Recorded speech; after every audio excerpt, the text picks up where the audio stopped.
আসসালামু আলাইকুম। আমার আজকের রেসিপি হলো রাস্ক টোস্ট। আটা, ময়দা, ডিম ছাড়া মাত্র 100 টাকা খরচে আধা কেজি রাস্ক টোস্ট ঘরেই তৈরি করে নিতে পারবেন।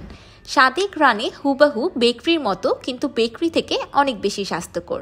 সন্ধ্যাবেলা চায়ের সাথে হোক বা হঠাৎ অতিথি আপ্যায়নে চা নাস্তার ব্যবস্থা করা হোক, এখন থেকে নো টেনশন।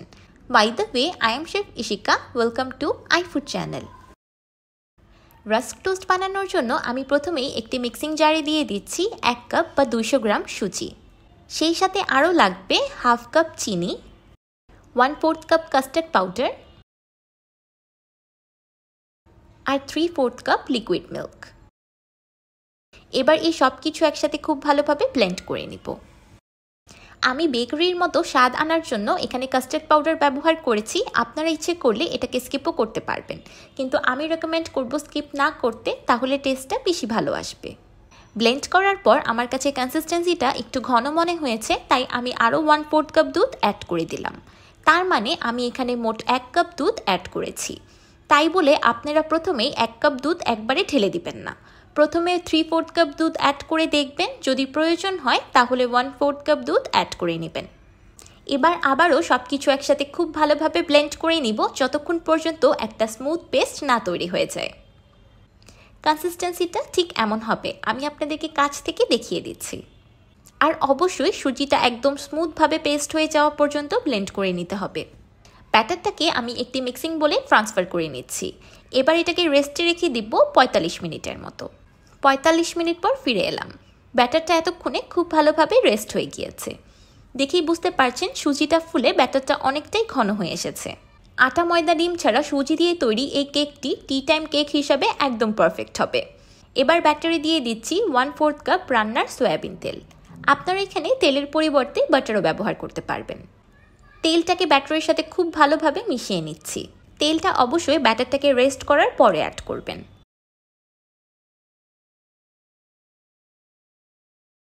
এবার ব্যাটারে দিয়ে দিচ্ছি 2 টেবিল চামচ গুঁড়া দুধ, 1 চা চামচ বেকিং পাউডার, হাফ চা চামচ বেকিং সোডা, হাফ চা চামচ ভ্যানিলা এসেন্স আর 1 চিমটির মতো লবণ।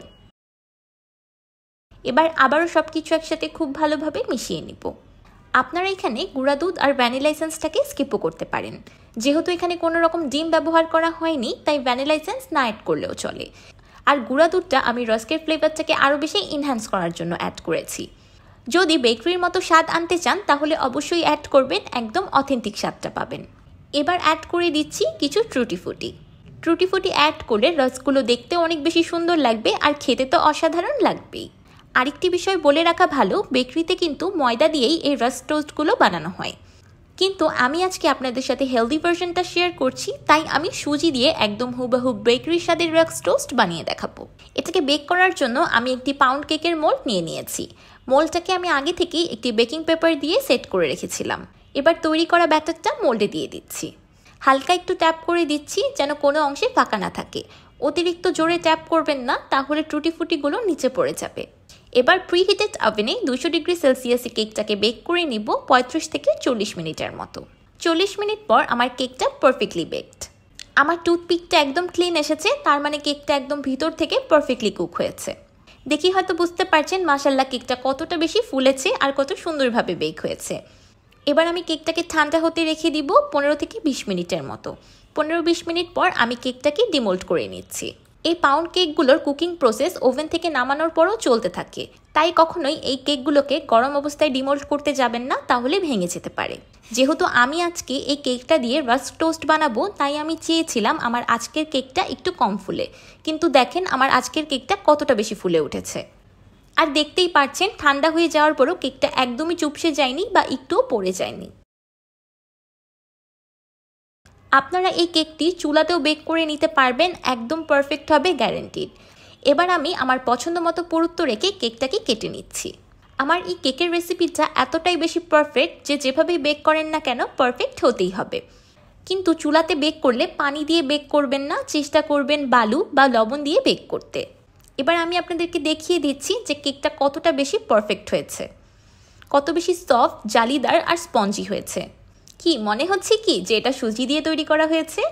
আপনারা এই কেকটি দিয়ে রাস্ক টোস্ট বানাতে না চাইলে এটাকে এভাবেও খেতে পারেন। আমার তো ইচ্ছে করছিল কেকটা আমি এখনই খেয়ে নেই, কিন্তু এখন আমি এটা দিয়ে রাস্ক টোস্ট তৈরি করব। সেই জন্য একটি বেকিং ট্রে নিয়ে নিয়েছি। বেকিং ট্রের উপর আমি কেকের পিসগুলো দিয়ে দিয়েছি। রাস্ক তৈরি করার জন্য এই কেকগুলোকে আবারও বেক করতে হবে। সেই জন্য প্রিহিটেড ওভেনে 170 ডিগ্রি সেলসিয়াসে আমি আবারও বেক করে নেব 20 মিনিটের মতো। 20 মিনিট পর আমি কেকের পিসগুলোকে উল্টে দিব। আমার তখন একটা ভুল হয়েছিল, আমি বেকিং পেপার সহই ট্রেটা ওভেনে দিয়ে দিয়েছিলাম, কারণ আমার বেকিং ট্রেটা আগে থেকেই বেকিং পেপার দিয়ে সেট করা ছিল। কিন্তু আমি একটু পরেই ওভেন থেকে ট্রেটা বের করে বেকিং পেপারটা সরিয়ে দিয়েছিলাম। কিন্তু আপনারা এই ভুলটা করবেন না, কোনো রকম বেকিং পেপার ছাড়া খালি ট্রেতে কেকগুলো বেক করবেন। সবগুলো কেকের পিস উল্টে দেওয়ার পর আমি আবারও বেক করে নিচ্ছি 20 মিনিটের মতো। তো তৈরি হয়ে গেল আমার হুবাহু বেকারির মতো রাস্ক টোস্ট।